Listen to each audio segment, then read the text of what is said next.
Happy to be joined now by our friend Alex Sawsville. We had him in the studio some months back talking a little bit about his experience at the University of Arizona racetrack program.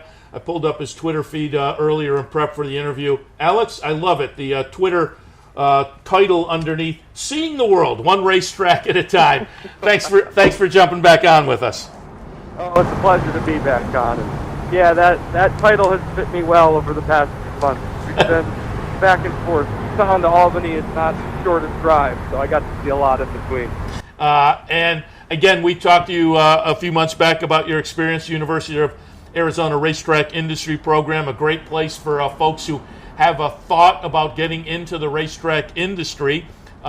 Just remind us what you were doing after that visit, because I know you were going to do some paddock commentary at a track out in that direction, but now you've transitioned over for the summertime. You're kind of in the sulky side of the game. Give us the update. So yeah, we did our meet at Regional Park. It was an awesome experience for us. I did some on-air stuff myself and my fellow students, running the racetrack, doing everything from being in the racing office to being on air. I mean, it was a lot of fun for us. It gave us a lot of good experience. And now I am currently in the middle of what is a 6 to 7 week internship with the United States Trotting Association. And they are wonderful people. The USTA has done a great job really helping me learn. They've sent me to D.C. for a couple days with them to go on Capitol Hill. I went to the Hall of Fame ceremonies at Goshen, and now I'm headed up to Meadowlands in Hambo. If you see our man Ken Weingartner, say hello for us. We have him on the show occasionally to talk sulky side things. Oh, I've met Ken a couple days ago. Great guy.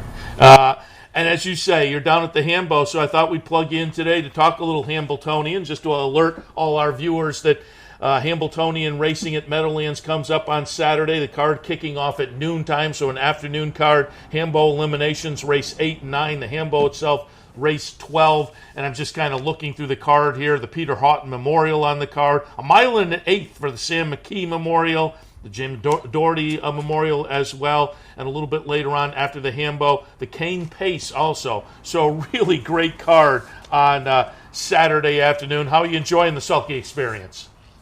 It's been amazing. I mean, this past week, we have come down to New Jersey, me and our traveling team, who have just been wonderful with me, and we've been going to the different farms. We were at the Belander farm on Tuesday to see Green Shoot, Chimpanzee, and Green Manalishi. And, of course, Gary as well. I mean, he has 4 in the field. But we've been back and forth, and I think we've pretty much seen almost every horse, maybe minus 1 or 2. Let's talk a little bit about the elimination races and get some thoughts there. Again, the eliminations are race 8 and race 9. Race 8, Chimpanzee, 2-1 on the morning line, 12 for 12 in the career. We're going to pull up and watch Chimpanzee winning a race at Tioga last time, a New York Siders Series race. As the 5 cent to $1 favorite, does it pretty easily on the front end the way he does most of his races. He leaves from the 7. That may be the knock, but what are your thoughts on that first elimination heat?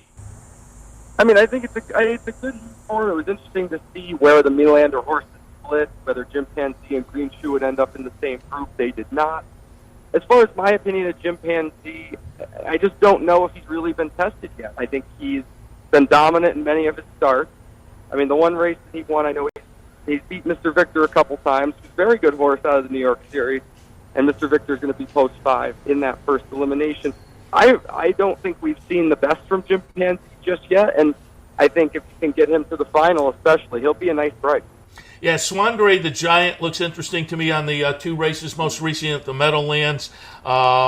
The outside horse, Tim Tetrick driving Green Manalishi, also interesting, but again, on the outside post position. Soul Strong, 5 exacta finishes in 6 starts this year. So again, a field of 8. I think it's contentious, and you can go 3 or 4 different ways with a level of confidence. Mm-hmm. And another one that I'm interested to see what he does is the one on the inside, Can't Tap Fashion. Of course, I was really high on his 2-year-old. And then just had some problems, came back and has only had 2 starts. It was a 4th and a 3rd, but I don't know what the horse is capable of yet, but looked good as a 2-year-old in the races that the horse didn't go off stride, which were the ones he won. So if you can handle that, this horse might be an outsider that can look in. Let's move on to race 9. Again, the other elimination, a field of 8 in here. We're going to pull up a replay couple starts back for both of these horses, Marseille and Green Shoe. Marseille will be the winner, Pocono in the Beal. Third panel, Marseille but Green Shoe with the trouble trip, a very close-up second. Green Shoe trying to off that of the last race, again, the one we're looking at is 2 races back, but off a win at the Meadowlands last top time. Of the He's the 4 to 5 favorite, Green Shoe, now by 5-1 Marseille. Green also Shoe the out wide is still 5 no away. Green Green Manalishi back there as well. Green Shoe now firing that Marseille. Oh, did he hold him off or no? Second half. Wow, that Green Shoe had a down. And if you watch Green Shoe's trip, obviously there are many that think Green Shoe is, really a one-of-a-kind horse, and there's a lot to prove that.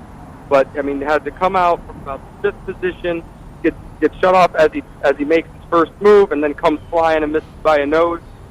I would say Green Shoe really ran probably the best race that day and was really tough in this spot.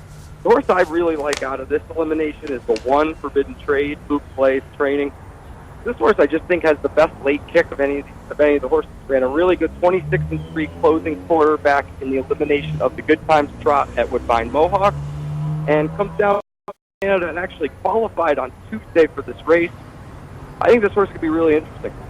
Yeah, and that Woodbine racing is very, very good over the last couple of seasons. So the 1 post position, a cozy post as well, and at 12-1, nice price also. Those 2 eliminations, the 8th and the 9th, lead into the 12th. The 12th race will be the Hambletonian itself. $1 million up for grabs. And again, for folks who are looking forward to that, don't forget there's a 12 p.m. post time, so an afternoon card at the Meadowlands leading into the Hambletonian with a lot of great action as well on an overall 16 race card. Plenty of sulky action. Alex, appreciate your insights. And again, wanted to alert people to a big day down at the Meadowlands on Saturday. This was a good opportunity to do it. Enjoy the afternoon. We'll talk again.